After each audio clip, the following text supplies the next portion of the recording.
ऐसे अचानक से भींचे जाने पर अद्विक नहीं संभल पाया और वो वही बेहोश हो गया। तभी थोड़ी देर बाद वहां पर अयान हर्ष और रियांश को लेकर आया, पर वहां पर अद्विका को न देख रियांश और अयान को गुस्सा आने लगा। रियांश ने गुस्से से कहा, आह तुम लोगों का ना आज दिमाग सटक गया है, पता नहीं मैं ही पागल था जो तुम्हारे साथ आ गया। अब वो 2 नंबरी बेवकूफ कहाँ है। रियांश बहुत बुरी तरह से इरिटेट हो चुका था, पर उसे ने ना तो अभी कुछ खाया था और ना ही कुछ अच्छा काम किया था। बस अपने सामने सुबह से उस अद्विक को ही देखे जा रहा था जो उसे गुस्सा दिलाने का एक भी मौका नहीं छोड़ता था। अयान ने रियांश के मुंह से ऐसा सुन आंखें तरेरते हुए कहा, क्या तुम्हें कुछ समय बाद नहीं पता चला कि तुम 1 नंबर के निहायती पागल हो और वो 2 नंबरी बेवकूफ नहीं है। हालांकि उसने ये रियांश से तो कह दिया था, पर अपने मन में उसने कहा, वो तो 1 नंबरी बेवकूफों की भी नानी है। वही आज पहली बार हर्ष ने काम की बात कही। गायस हाउस ऐसे लड़ना नहीं चाहिए, पहले अद्विक को भी देखना चाहिए कि वो कहाँ है। उसकी बात को सुनकर अयान ने भी उसे हैरान नजरों से देखा कि इसने काम की बात कैसे कर ली। पर फिर तभी हर्ष की आगे की बात को सुनकर उसके अरमान पानी में बह गए। हर्ष ने कहा, जल्दी ढूंढो क्योंकि जिस बैग में खाना रखा हुआ है उसकी चाबी अभी भी अद्विक के पास ही है, और अगर अद्विक नहीं मिला तो वो खाना ऐसे ही बंद खराब हो जाएगा। अब रियांश और अयान दोनों ही हर्ष को गुस्से से घूर रहे थे। ये लड़का कब बड़ा होगा। पर इसी के साथ उन तीनों ने ढूंढना शुरू कर दिया। थोड़ी देर तक तो वो तीनों बहुत कैजुअल होकर अद्विक को ढूंढ रहे थे कि वो शायद ऐसे ही जंगल में इधर उधर हो गया होगा। पर जब उन्हें आधे घंटे बाद भी अद्विक की कोई खबर नहीं मिली तो अब वो तीनों परेशान हो गए। वही अद्विक एक गाड़ी में बेहोश पड़ा हुआ था। अद्विका को ज्यादा हैवी नशे की दवाई नहीं सुंघाई गई थी, इसी वजह से उसने धीरे धीरे अपनी आंखें खोल दी थी। पर तभी उसने किसी लोगों बातें करते हुए सुना, तुम पागल इंसान, ये किस बच्चे को उठा कर ले आए। हमने तुमसे अयान सिंघानिया को उठाने के लिए कहा था ना। ये तो पता नहीं तुम किस कमजोर से बच्चे को उठा ले आए। उस आदमी ने शायद अपने सामने वाले इंसान पर चिल्लाकर कहा। वही अद्विका की बहू इस बात को सुनकर के तंग गई कि ये लोग अयान को उठाने के लिए आए थे, और उससे से भी ज्यादा गुस्सा उसे इस बात से आ रहा था कि इन लोगों ने उसे अयान से कमजोर समझने की हिम्मत कैसे की। अद्विका के दिमाग में अयान और फिर उसका शरीर आया। उसे पता था दिखने में अयान कितना हट्टा कट्टा था, हालांकि वो इस बात कर बिल्कुल नहीं मानना चाहती थी कि अयान उससे ताकतवर था, और अब उसे उन आदमियों पर गुस्सा आ रहा था कि उन्होंने उसे कमजोर समझा। तभी दूसरे आदमी ने अपनी सफाई में कहा, अरे यार, मैं अयान और इस बच्चे के पीछे ही था, और मैं उस अयान को ही उठाने वाला था, पर पता नहीं ये बच्चा कहाँ से आ गया। वैसे मुझे तभी समझ जाना चाहिए था जब ये लड़का मुझसे आसानी से उठ गया था। वही वो इस बात से बिल्कुल ही अनजान थे कि उनका बार बार उसे अयान से कमजोर कह देना अद्विका के अंदर गुस्से का लावा फोड़ रहा था। अद्विका तुरंत उस वेन में उठ बैठी। उसने गुस्से से बड़बड़ाते हुए कहा, इसकी तो एक तो इसने अद्विका कपूर को उठाया और कह रहा है कि वो मुझसे लड़ा नहीं। अबे या तू काले मोटे भेष जैसे प्राणी, मैंने आज तुझे बताया ही नहीं कि छोटे बच्चों में कितनी ताकत होती है। नहीं, मैं कोई छोटा बच्चा नहीं हूँ। और इसी के साथ उसने अपने आप को एक लुक दिया कि हाँ, वो इस साल 18 की है। उन दोनों लड़कों को गाड़ी में कुछ हलचल सी महसूस हुई तो वो उसके पास गए। आखिर उन्हें पता था कि उन्होंने ज्यादा क्लोरोफॉर्म नहीं डाला था रुमाल में। जैसे ही वो वेन के पास गए, वेन का दरवाजा एक बैंग की आवाज के साथ खुला। वो दोनों जो वेन के पास आ गए थे, उन्होंने ऐसे दरवाजे खुलने की उम्मीद नहीं की थी, और उनका मुंह भी एक आह की आवाज के साथ फूट गया। आह, वो दोनों जोर से चिल्लाए। वही अयान, रियांश और हर्ष जो पहले बड़े ही कैजुअल होकर अद्विका को ढूंढ रहे थे, अब बढ़ते समय के साथ उनके भाव बदल रहे थे। अयान का उन तीनों में सबसे बुरा हाल हो रहा था। अब उसके चेहरे पर हल्का डर, बेचैनी और घबराहट साफ साफ देखी जा रही थी। अयान अपनी पूरी ताकत से जोर जोर से चिल्लाए जा रहा था, अद्विक, अद्विक कहाँ हो यार, प्लीज बाहर आ जाओ, देखो ये अब सही समय नहीं है ऐसे खेलने का। वही हर्ष का मुंह ना चाहते हुए भी उल्टे तरीके से अपने आप खुल ही गया। उसने अयान के कंधे पर हाथ रख कर के कहा, भाई अयान, तू टेंशन मत ले, हो सकता है वो वापस खाना लाने चला गया हो। आज उसे लाखों का प्रॉफिट हुआ है, तो शायद अब कल के लिए वो और लड़कों के लिए कपड़े खरीदने गया हो। उसकी बात को सुनकर अयान, जो पहले से ही परेशान था, उसने उसके सर पर एक जोरदार थप्पड़ मारकर कहा, साले तू सुधर जा। और फिर उसके हाथ से उस चिप्स के पैकेट को छीन कर फेंकते हुए कहा, तेरा ये घोड़े जैसा दिमाग बस इन्हीं चीजों में दौड़ेगा, और वो भी गलत। ये बता, क्या तूने कभी अद्वैत के उपपंथ देखे हैं? हर्ष ने उसके सवाल में छुपे ताने को ना समझते हुए कहा, नहीं। उसका इतना स्ट्रेट फॉरवर्ड जवाब सुनकर अयान ने उसके पेट पर घुसा मारकर कहा, जब पंख नहीं देखे तो वो बिना बस के यहाँ से क्या उड़ कर जाएगी? अयान की बात को सुनकर हर्ष अचानक से ही हंसने लगा। ओह हाँ, ये तो मैंने सोचा ही ना। फिर उसने हंसते हुए कहा, मतलब अब ये पक्का है कि अद्वैत यही हो है? तो मतलब हमें अब उसे यही ढूंढना चाहिए, हर्ष ने कहा। और वो भी अब आवाज लगाकर अद्वैत को ढूंढने लगा। वही उसका ये जवाब इतना घातक था कि अयान से रहा नहीं गया और नीचे से एक पत्थर उठाकर हर्ष पर फेंकते हुए कहा, तुम बिना अकल के इंसान तो जब से 1 घंटे से यहाँ क्या टाइम पास कर रहे थे, या अपने घोड़े जैसे दिमाग को चारा दे रहे थे? पर हर्ष को क्या फर्क पड़ना था, अब तो उसके सिस्टम में फिट हो गया था कि अद्वैत यही है। वही रियांश उन लोगों को देखकर बस अपने मुंह को ही सुकोड़ रहा था, और ऊपर से आज वो अपने आप से परेशान था कि क्यों उसे अद्वैत के खो जाने से खुशी नहीं मिल रही। आखिर उस लड़के ने उसे कितना ही परेशान किया था। वो चाह कर भी एक जगह सुकून से नहीं बैठ पा रहा था। अयान की तरह तो नहीं, पर वो भी बिना चिल्लाए हुए भी अपनी पेनी नजरों से उस जंगल के हर एक कोने को छान रहा था। अब दूसरी तरफ वही उन गुंडों की आवाज को सुनकर अद्वैत को बड़ी ही खुशी मिली और वो उस वेन से बाहर आ गया। अद्वैत ने देखा कि उन गुंडों की नाक अच्छे से फूट गई है, और एक की तो नाक से खून आ रहा था तो दूसरे की सर पर अच्छा खासा लाल निशान बन गया था। अद्वैत ने अपनी मजाक भरी आवाज में कहा, क्या हुआ अंकल, बच्चे से चोट लगाकर आपको कैसा लगा? साफ था वो उसे ताना मार रही थी।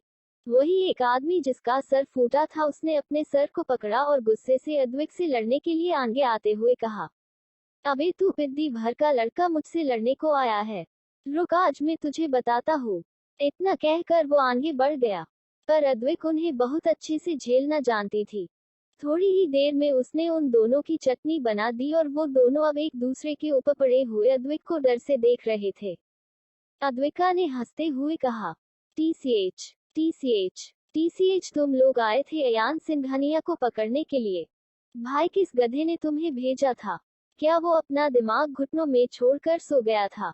अयान की पर्सनालिटी को याद करके अद्विका उसकी तारीफ कर रही थी, पर उसे इस बात का एहसास नहीं था कि उसने अयान की तारीफ को एक्सेप्ट कर लिया था। वही वो दोनों आदमी तो बस चाहते थे कि कैसे भी करके ये बच्चा रूपी शैतान लड़का यहाँ से चला जाए। पर इतनी जल्दी कहाँ? अभी अद्विका को ये जानना था कि अयान के लिए इन्हें सुपारी किसने दी थी। वो उनके पास गया और बैठ गई और अपनी लड़के वाली आवाज को और भारी करते हुए कहा, ये बताओ, किसने भेजा था तुम्हें यहाँ मेरे पार्टनर का किडनैप करने के लिए? ये सब कहते हुए अद्वैत की आवाज में बहुत ही ज्यादा गुस्सा आ गया था। भले ही उसके और अयान की इतनी अच्छी कभी नहीं बनी हो, पर इस 1 महीने में कहीं ना कहीं वो एक दूसरे के लिए मैटर करते थे। और यही अद्वैत के साथ था, वो तो अजनबियों की भी चिंता को अपनी चिंता मान लेती थी। और यहाँ तो बात उसके पार्टनर और उसके साथी की थी, जिसे वो कहीं ना कहीं दिल से दोस्त मान चुकी थी। अद्विका की ऐसी खतरनाक प्रेजेंस को देखकर कि वो दोनों आदमी घबरा गए और उन्होंने कहा, हमें बस एक मैडम ने कॉल किया था और उन्होंने कहा था कि अयान माहेश्वरी ट्रिप पर गया है, उसे वहां से उठाना आसान होगा और उन्होंने इसके बदले हमें 20 लाख दिए थे। उसकी इस बात को सुनकर कि अद्वैत कुछ रिएक्ट करती कि उससे पहले उसे किसी के हंसने की आवाज आई। आवाज सुनकर ही अद्विका समझ गई थी कि वो रियांश था। रियांश की आवाज सुनकर के अद्विका पीछे पलटी तो वहां वो तीनों लोग खड़े, कभी अद्वैत को घूरते तो कभी उन गुंडों को। वही रियांश के हंसने से हर्ष और अद्विका अनजान थे, उन्हें तो वो बस एक बिना बात पर हंसने वाला पागल लग रहा था। रियांश ने अपनी हंसी को रोकते हुए अयान पर ताना मार कर कहा, ओह अयान, तुम्हारे स्टैंडर्ड, तुम्हारे लिए सिर्फ 20 लाख की सुपारी दी गई है। और वो फिर हंसने लगा। वही अयान का चेहरा गुस्से से लाल था, क्योंकि वो और रियांश दोनों ही जानते थे कि ये सुपारी कौन दे सकता है। पर अयान को भी गुस्सा इस बात पर आ रहा था कि इस औरत ने उसकी कीमत सिर्फ 20 लाख रखी, जितने के तो वो गाड़ी भी ना खरीदे। वही अद्विक और हर्ष एक दूसरे को ऐसे देख रहे थे जैसे आपस में देख कह रहे हो, यहाँ का तो अलग ही सीन है। अयान गुस्से से उन फट्टू आदमी के पास गया और लात मार कर कहा, जाकर कह देना उस बुढ़िया से जितने दिन मेकअप में बिताने हैं बिता लो। जिस दिन वो अयान सिंघानिया के हत्थे चढ़ी बहुत बुरी मरेगी। और फिर वो गुस्से से अद्विका का हाथ पकड़कर अपने साथ ले जाने लगा। अद्विका तो इस बात को सोच रही थी कि क्या अयान को पता है कि उसके ऊपर ये साजिश किसने की, तो फिर ये इतना शांत क्यों है। वही रियांश ने उन आदमियों को देखा और अब उसकी आंखों में हंसी नहीं बल्कि एक दर्द था, और शायद उस औरत के लिए घिन भी। उसने भी फिर अपने चेहरे पर एक घमंड का मुखौटा ओढ़ा और उन तीनों के पीछे चला गया। वही अब उन चारों ने डिसाइड किया कि वो टेंट लगाकर पहले आराम करेंगे और कैंपिंग वो सुबह करेंगे। उन चारों ने मिलकर टेंट को जल्दी से लगा दिया और अब वो चारों ही सोने के लिए तैयार थे। वो टेंट ज्यादा बड़ा नहीं था, उसमें बस इतनी ही जगह थी कि 4 लोग सो जाए। पर अब अद्विक और अयान दोनों के ही माथे पर सिकन थी कि अद्विका कैसे 3 लड़कों के साथ एक ही टेंट में सोएगी। और अयान सोच रहा था कि वो कैसे अद्विका को और लड़कों के साथ सोने दे सकता है। रियांश तो तुरंत जल्दी से उस टेंट में जाकर कोने में सो जाता है, क्योंकि उसे ये बिल्कुल बर्दाश्त नहीं था कि वो 2 लोगों के बीच में सैंडविच बनकर सोए। वही यही ख्याल ही अयान का था। वो भी दूसरे कोने में सोने के लिए तैयार ही था। पर तभी उसे अचानक से ख्याल आया कि वो अगर कोने में सो गया तो अद्विक, जो कि एक लड़की है, वो कहाँ सोगा। फिर उसने बाहर की तरफ देखा जहाँ हर्ष बड़े ही प्यार से अद्विका से बातें कर रहा था। उन्हें ऐसे देखकर अयान की मुठ्ठियां बिछ गई। बिल्कुल नहीं, वो किसी भी हालत में हर्ष और अद्विक को एक साथ नहीं सोने दे सकता था। उसने घूरकर रियांश को देखा, जो ऑलरेडी ऐसे दिखा रहा था कि वो सो चुका है। ये लड़की जब से मेरी लाइफ में आई है, इसने मेरे दिमाग का कीमा बनाकर रख दिया है। एक तो खुद लड़का बनकर रह रही है और अब इसकी जिम्मेदारी भी मैं उठाऊं। अयान फ्रस्ट्रेशन में अद्विक और हर्ष की तरफ देखता है, जो कि अंदर आ चुके थे। अरे इस अयान को कोई समझाओ कि अद्विका ने नहीं कहा है कि वो उसकी जिम्मेदारी ले। भाई, तुम्हें खुद ही जलन होती है जब जब वो किसी लड़के के पास होती है। वही अब अद्विक ने जब अंदर का नजारा देखा तो उसकी बोहे भी तन गई। ओह शीट, उसने इस बारे में अभी तक सोचा क्यों नहीं था। आज वो 3 लड़कों के साथ एक ही टेंट को शेयर करने वाली है। अब वो घूरकर उन तीनों लड़कों को देख रही थी। जाहिर था उसे उन तीनों में से कोई भी पसंद नहीं था जिसके साथ वो सोना चाहे। हाँ, वो बात अलग थी कि उसे अपनी से ज्यादा उन लड़कों की इज्जत की चिंता थी कि अगर उसने ही कुछ कर दिया तो। और इस बात को अयान से बेहतर कौन ही जानता था कि अद्विका सोते समय कितने हाथ पांव मारती थी। हर्ष भी जाकर अयान के पास लेट गया। हर्ष को देखकर रियांश ने उसको एक लात मारकर अपने से थोड़ा दूर करते हुए कहा, तुम पागल जंगली प्राणी, मुझसे 2 गज की दूरी बनाकर रखना। पर हर्ष कहाँ मानने वाला था। उसने तो जानबूझकर रियांश को और गले से लगा लिया और अपने सर को रियांश के सीने से रब करते हुए बड़ी ही चुलबुली आवाज में बोला, क्यों रियांश, मेरे पास आने से तुम्हें कुछ होता है। हर्ष की ये हरकत से रियांश का पूरा चेहरा गुस्से से लाल हो चुका था। वही अयान और अद्विका दोनों को ही उन दोनों को ऐसे लिपटे हुए देखकर पहले तो अजीब सा मुंह बनाया, फिर एक दूसरे को देखकर जोर जोर से हंसने लगे। वही रियांश को तो हर्ष की इस तरह की आवाज को उल्टी सी महसूस होने लगी। उसने तुरंत अपने हाथ को हर्ष के हाथ से छुड़ा कर कहा, छोड़ पागल साइको इंसान, मैं तेरे साथ कभी भी नहीं सो सकता। वैसे भी प्रधानमंत्री ने कहा है कि वायरस से 2 गज की दूरी बनाकर रखो। और इतना कहने के साथ ही रियांश, जो अब तक सोया हुआ था, वो उठ गया। अब हर्ष मस्त आराम से अपने दोनों हाथों को बांधे हुए उन 3 इंसानों को घूर रहा था, जो अपनी जानलेवा आंखों से खड़े होकर उसे घूर रहे थे। वही हर्ष उन्हें ऐसे देख अपने मन में अपने आप को शाबाशी देते हुए कहने लगा, वाह हर्ष, ये रियांश और अयान दोनों ही आधी दिल्ली को डरा कर रखते हैं, वो भी तेरे पास आज सोने की हिम्मत नहीं कर रहे। और फिर उसने अद्विका को देखा और सोचा, ये दोनों जो सब पर राज करते हैं वो बस आज तक झुके हैं, अद्विक के सामने वो भी बस मेरे सामने खड़ा है। हर्ष तो अपने आप में इतना ही खुश था कि वो क्या बताए। तभी उसे एक जोरदार लात पड़ी और वो सीधा कोने की तरफ सरक गया। तभी रियांश ने उसके हाथों को एक रस्सी से बांध दिया और उसे कोने में धकेल कर खुद सो गया। हर्ष ये देखकर चिल्लाने लगा और उसने जोर से कहा, रियांश दत्त, तुम्हारी हिम्मत भी कैसे हुई कि तुमने मेरे हाथों को बांधा? मैं न तुम्हारे साथ कुछ भी कर सकता हूँ, तो तुम मुझे ऐसे बांध नहीं सकते। उसकी बात को सुन रियांश ने उसे घूर कर देखते हुए कहा, अगर अब इससे आगे तुमने एक भी शब्द और कहा ना तो मैंने तो अभी हाथ बांधे हैं, फिर तुम्हारा मुंह बांध कर तुम्हें जंगल में छोड़ आऊंगा और वहां फिर सोना चुड़ैलों के साथ। चुड़ैल के नाम को सुनकर तो हर्ष की सिट्टी पिट्टी गुम ही हो गई और अब उसमें अचानक एक आज्ञाकार बच्चे की आत्मा आ गई और वो शांति से सो गया। उसे ऐसे देखकर रियांश के चेहरे पर एक गुरूर भरी मुस्कान आ गई और उसने भी अपनी आंखें बंद कर ली। वही अद्विका ने जब देखा कि उसे रियांश के बगल में सोना होगा तो वो थोड़ा सा हिचकिचाई, पर वो जानती थी कि अगर रियांश और अयान एक साथ सोए तो कहीं ऐसा ना हो कि वो सब अगले दिन सोने लायक ना रहे। वो नेगेटिव और नेगेटिव चार्ज को एक साथ नहीं छोड़ सकती थी, क्योंकि अगर वो एक दूसरे से रिपेल कर गए तो यहाँ सच में बॉन्ड बनने की जगह न्यूक्लियर ब्लास्ट हो सकता था। इसलिए वो आगे बढ़कर रियांश के बगल में सोने जाती है, मगर वो रियांश के बगल में लेट भी पाती उससे पहले वो हवा में उड़ती हुई कोने में लेट गई। ये सब इतना अचानक हुआ कि अद्विका इसे समझ ही नहीं पाई। वो हैरानी से अयान को देख रही थी जो अब रियांश और उसके बीच में सो रहा था। हुआ ये था कि जैसे ही अयान ने देखा कि अद्विका रियांश के बगल में जाकर सो रही है तो उसकी बुहें तन गई और उसने बिना देरी किए ही अद्विक को अपनी बाहों में उठाकर उसे सीधा दूसरी साइड लिटा दिया और खुद जाकर बीच में लेट गया। हाय अयान की जल! अद्विक को तो समझ ही नहीं आया कि अयान ने ऐसा क्यों किया। उसने घूरकर अयान को देखा और कहा, तुमने मुझे यहाँ क्यों सुलाया? उसकी ऐसी बात को सुनकर अयान को तो बहुत गुस्सा आ रहा था। आखिर ये लड़की करना क्या चाहती थी? वो रियांश के बगल में सोने की हिम्मत भी कैसे कर सकती थी? आखिर उसे तो पता था न कि वो एक लड़की है, या इतने दिनों में लड़कों की तरह रह रहकर भूल ही गई कि वो असल में है क्या।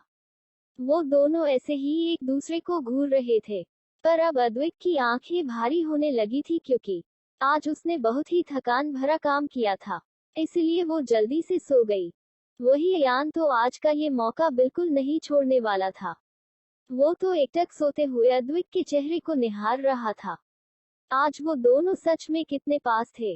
दोनों के पास आने की बात को ही सोच अयान का दिल में कुछ हलचल सी होने लगी।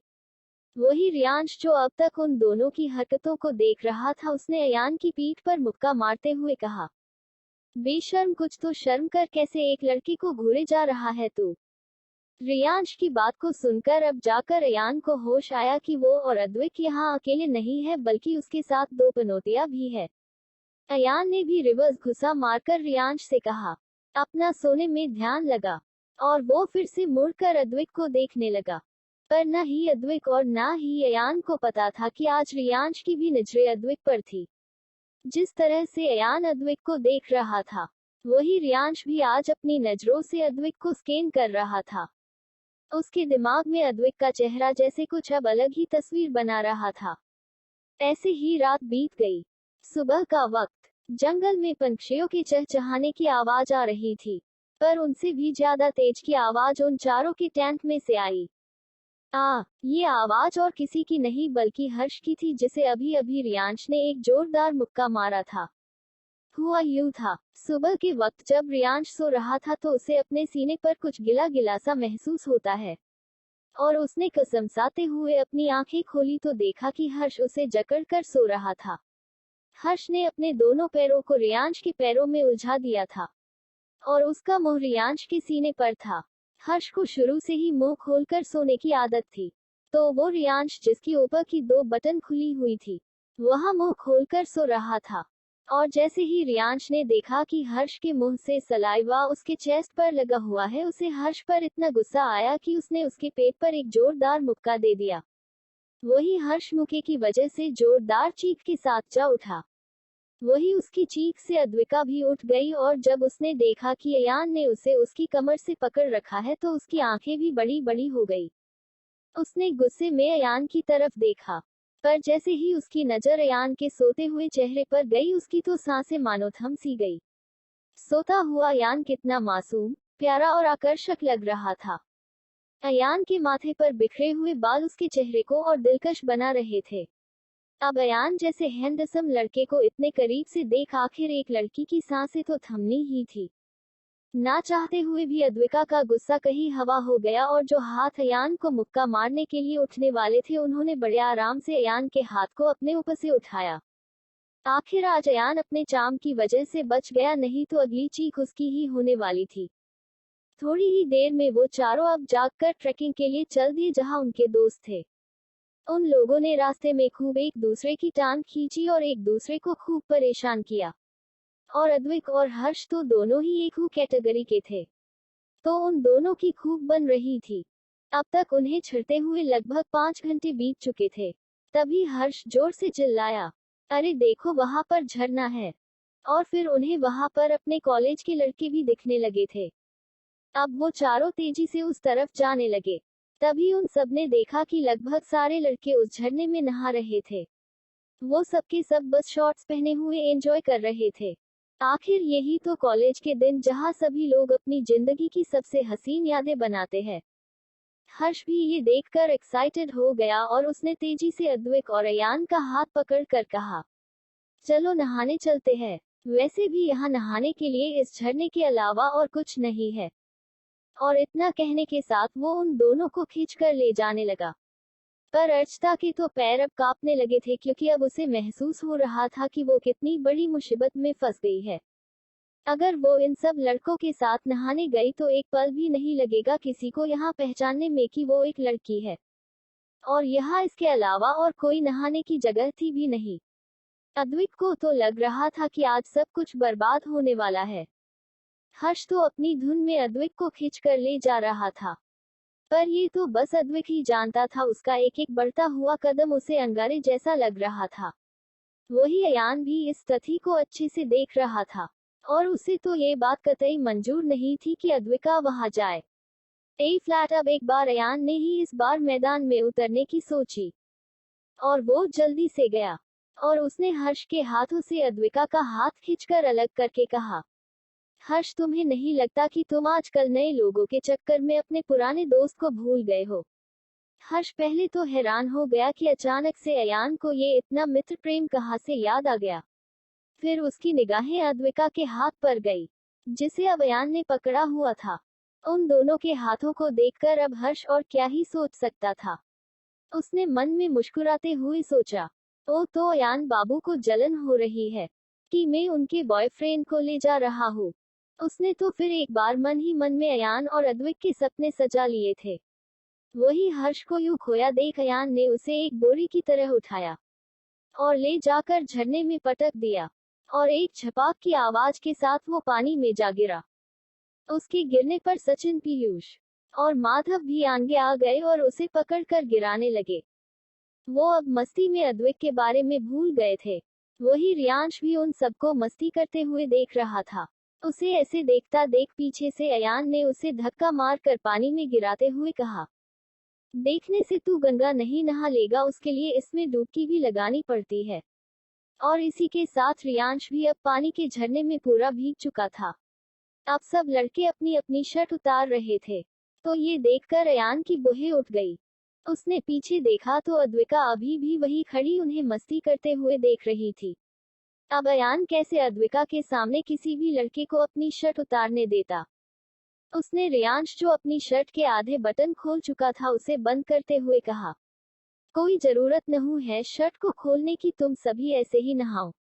भले ही अयान ने ये कह दिया था पर अब बस उसे ही पता था कि उसे वो 200 लड़के कितनी अजीब नजरों से घूर रहे थे। वही हर्ष ने ये सब सुनकर सक्षम के कान में कहा, सक्षम ब्रो, मैं तो कह रहा हूँ अब हमें बचकर रहना पड़ेगा। अयान अब अपने इमोशन भी कंट्रोल नहीं कर पाता। देख आज इस डर से उसने सभी लड़कों को शर्ट उतारने से भूमना कर दिया। अगर वो गलती से भावनाओं में बह गया तो, और किसी लड़के की इज्जत। इतना सब सोचकर ही उसका मुंह शोक से खुल गया और उसने जल्दी से अपने दोनों हाथ को अपनी छाती पर रखकर कहा, भाई मैं तो नहीं उतारने वाला अपनी शर्ट। वैसे ही मैं इतना हैंडसम हूँ। अगर कोई ऊंच नीच हो गई तो। हर्ष ने बड़े ही सीरियस वे में कहा, जैसे उसे अयान में अपना रेपिस्ट दिख रहा हो। वही सक्षम के तो बस कान में से बस खून ही आना बाकी रह गया था, वरना वो हर्ष की बकवास को झेल कर बस अब हर्ष जैसे एलियन को उसकी दुनिया में पहुंचाना चाहता था। वही रियांश ने घूर कर अयान को देखकर कहा, क्यों भाई, तुम्हें क्या परेशानी है? कहीं सच में तुम्हारा टेस्ट? इससे आगे वो कुछ कहता कि तभी अयान ने रियांश के मुंह पर मुक्का मार कर कहा, गोबर ही रहेगा तेरी बुद्धि में। मैं तो बस ये कह रहा था, कपड़े उतारने से पहले ये तो देख लो कि तुम्हारे पास कपड़े हैं या नहीं। अयान ने जल्दी से अपनी बात को पलट दिया था, क्योंकि उसने अद्विका को वहां से जाते हुए देख लिया था। उसे क्या पड़ी थी कि कोई लड़का कपड़े पहने या पत्ते। वही अयान की बात को सुन सभी लड़कों ने कहा, अरे हाँ, हम तो एक्साइटमेंट में टैंक में से कपड़े लाना तो भूल ही गए। फिर एक लड़का जाकर कपड़े लेकर आया। वैसे भी वो लड़के अपने साथ अपने कच्छे और बानियान के अलावा और कुछ लाए भी नहीं थे। फिर वो सभी फिर से मस्ती करने लगे। कहीं कोई किसी पर पानी डाल रहा था तो कोई चार लड़के एक लड़के को पकड़कर झरने में फेंक रहे थे। वही अद्विका ने जल्दी से अपने कपड़े लिए और उसने एक जगह देखी थी जो जहां से झरना बह रहा था उसके पीछे थोड़ी सी संद थी। अद्विका को वो जगह सही लगी वहां नहाने के लिए। उसने देखा था कि सारे लड़के अपने में बिजी थे और इस जगह कोई आएगा भी नहीं। पर उसे नहीं पता था कि अयान की नजर तो हमेशा से वहीं पर थी। अद्विका ने जल्दी से अपने कपड़े उतारे और उसने अपनी विग को भी निकाल दिया। फिर उसने एक बाथरोब लिया। वो कोई रिस्क नहीं लेना चाहती थी। फिर वो झरने के पानी से नहाने लगी। वही अयान को भी पता था कि वो वहां नहा रही है, इसलिए उसने सभी लड़कों को वही बिजी रखा। वही काफी देर तक जब सबने मस्ती कर ली तो उछकते कूदते हर्ष की नजर भी उस संत पर गई और वो वहां जाने लगा। आखिर उसे क्यूरियोसिटी न हो, ऐसा कैसे हो सकता था? वही हर्ष को उस तरफ जाता देख अयान की आंखें हैरानी में रह गई। हर्ष उस संत के काफी करीब पहुंच गया था। तभी अयान ने उस संत की दूसरी तरफ देखा और जल्दी से वहां पहुंच गया। वही अद्विका जो बाथरूम में इस समय टोवेल से अपने बालों को पोंछ रही थी। उसे अचानक से महसूस हुआ कि किसी ने उसे अपनी बाहों में भर लिया था और वो उस आदमी के आगोश में पूरी तरह समा चुकी थी। अद्विका का दिल, दिमाग, शरीर, किडनी, फेफड़े सब एक साथ सुन्न पड़ गए थे। आखिर ये उसके साथ हुआ क्या था? तभी उसे हर्ष की आवाज सुनाई दी। वही हर्ष जब उस संत के पास आया तो उसने देखा कि अयान पीठ करके खड़ा हुआ था और उसे और कुछ समझ नहीं आ रहा था। वही जैसे ही अद्विका को महसूस हुआ कि इस समय वो किस हालत में और कैसे है, उसके चेहरे का रंग तो मानो हवा हो गया था। अद्विका इतनी शॉकड थी कि उसके शरीर में अब उसे कोई भी हलचल सी भी महसूस भी नहीं हो रही थी। वही हर्ष की आंखों ने कुछ खटका, क्योंकि उसे ऐसा लग रहा था को जैसे अयान के आगे कोई और भी है। तो उसके अंदर फिर से डिटेक्टिव की आत्मा आ गई और उसने अयान को कुरेदते हुए पूछा, अयान तुम यहाँ पर क्या कर रहे हो? और वो भी अकेले? और मैं बहुत देर से देख रहा हूँ, मुझे अद्विक कहीं दिख नहीं रहा है। वही अद्विका अब धीरे धीरे अपने होश में आई, क्योंकि ये स्थिति सच में उसके होश उड़ा देने लायक थी। अब उसे ये एहसास हुआ कि इस समय ये अयान का शरीर ही नहीं सिर्फ बल्कि एक बैरियर था, उसके सच और झूठ के बीच का। अगर अयान हटा तो आज पूरे कॉलेज को उसकी असलियत पता चल जाएगी। ये सोचकर तो अब अद्विका की पकड़ भी अयान पर कस गई। वो इस समय बिल्कुल नहीं चाहती थी कि हर्ष को अब उसके बारे में थोड़ी सी भी भनक लगे। वही अयान समझ गया था कि अद्विका क्या सोच रही है, इसीलिए उसने हर्ष से थोड़ी तेज आवाज में कहा, मैं क्या तुम्हें अद्विक की पूछ दिखता हूँ? वो जहाँ होगा मुझे उसके बारे में पता होगा। कहीं यही कहीं, या फिर अपने दोस्तों से मिलने गया होगा। हर्ष हैरानी से अयान को देखने लगा। आखिर वो अद्विक के नाम पर इतना भड़क क्यों रहा था? उसने कहा, हाँ ठीक है, ये बात तो तू शांति से भी कह सकता है ना। और वैसे ये बता, इस एरिया में उसके दोस्त कहाँ से आ गए? अयान ने ये कहा ही जानबूझकर था, जिससे वो अद्विका को और ज्यादा चिढ़ा सके और अद्विका इस सिचुएशन में कुछ भी नहीं कर पाएगी। अयान ने कहा, क्यों, तुमने यहाँ आते समय जंगल में पिग नहीं देखे थे? तो वो उनसे ही मिलने गया होगा। फिर थोड़ा सा हैरानी भरा रिएक्शन देकर कहा, क्या तुम्हें नहीं पता था कि अद्विका को पिग से कितनी अच्छी बनती है? वही अद्विका की सिचुएशन तो ऐसी थी, उसने अपने हाथों की मुट्ठी बना रखी थी। बस उसे ही पता था कि उसने इस मूके को अयान के चेहरे पर मारने से कितनी मशक्कत करके रोका था। और अयान तो सब जानता ही था कि इस समय अद्विका का चेहरा गुस्से से लाल पड़ चुका होगा। उसे उसकी इस स्थिति में देखने में बड़े मजे आते थे। वही हर्ष तो शौक था, उसने मन में कहा, ये अयान जैसा बॉयफ्रेंड सच में किसी को ना मिले, ये कितना खतरनाक है। अपने ही बॉयफ्रेंड की बेइज्जती कर दी इसने। अब यही हर्ष भगवान से कह रहा था, थैंक यू भगवान, जो अयान मेरी क्यूटनेस को नोटिस नहीं कर पाया और उसका दिल मेरे ऊपर नहीं आया। नहीं तो इस समय में अयान के हिसाब से नागिनों के साथ कूफू कर रहा होता। हर्ष तो तुरंत वहां से भाग गया। हर्ष के जाते हुए कदम को सुन अब तक अद्विका का चेहरा जो अयान के सीने में छुपा हुआ था, अद्विका तुरंत अलग हुई। पर अद्विका की हिम्मत अयान को देखने की तो बिल्कुल नहीं हो रही थी। वो बस अपनी नजरों को इधर उधर ही दौड़ाए जा रही थी। आखिर वो किस मुंह से अपना सर उठाती? Meet your room partner who is 2 in 1। वही अयान अद्विका को इस सिचुएशन में छेड़ना तो बहुत चाहता था, पर जैसे ही उसने आज पहली बार अद्विका के इस लड़की वाले रूप को देखा तो कुछ देर के लिए तो अयान क्लीन बोल्ट हो गया। कंधे से थोड़े नीचे तक आते उसके बाल, गुलाबी सा वही छोटा चेहरा जिसे उसने ना जाने कितनी बार देखा था, पर आज उस पर तो अलग ही नूर था। उसका पतला पर सुडौल शरीर और उस पर लिपटा हुआ उसका व्हाइट बाथरोब उसे बिल्कुल किसी प्यारे और मासूम रैबिट की तरह बना रहा था। अयान को भी अपनी आंखों पर यकीन नहीं हो रहा था कि अद्विका लड़की बनकर इतनी सुंदर लगेगी। 1 मिनट लड़की बनकर नहीं, लड़की तो वो पहले से ही थी। अयान को भले ही उसका सच पता था, पर आज तक उसने भी उसे लड़की वाले रूप में नहीं देखा था। वो कुछ पल तक मदहोशी में उसे ही देखे जा रहा था। उसका दिल अचानक से धड़कना बंद सा हो गया था। वही अद्विका की तो यहाँ अलग ही टेंशन थी। उसका दिल की भी धड़कन बंद हो गई थी, पर वजह तो घबराहट। अद्विका सोचने लगी कि अगर आज अद्विक सही समय पर उसे आकर कवर नहीं करता तो पक्का हर्ष को पता चल जाती, और ना चाहते हुए भी हर्ष से वो बात ज्यादा दिल छुप नहीं पाती। और उसके दिल दिमाग में भी ये ख्याल चल रहा था कि ये बात अयान को कैसे और कब पता चली कि वो एक लड़की है। ये सवाल जहन में आते ही अद्विका की नजर ना चाहत हुए भी अयान पर रुक गई। ये लड़का उसे कितने समय से बेवकूफ बना रहा था और उसके पूरे मजे भी ले रहा था। अद्विका के दिमाग में तो ये चल रहा था, अयान उस पर उस समय कितना हंसा होगा जब वो अपने आप को लड़का साबित करने के लिए अलग अलग कामें करती थी। अब अद्विका के सामने पुराने समय की घटना एक रील की तरह घूमने लगी।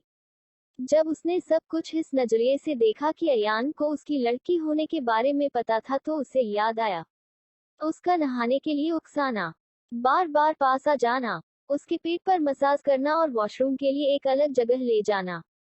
ओह नो, मतलब इस अयान को बहुत पहले से ही पता था कि वो एक लड़की है। अब तो अद्विका का मन ऐसा हो रहा था कि धरती फट जाए और वो उसमें समा जाए। उसकी बिल्कुल भी हिम्मत नहीं थी कि वो अयान को देख भी सके।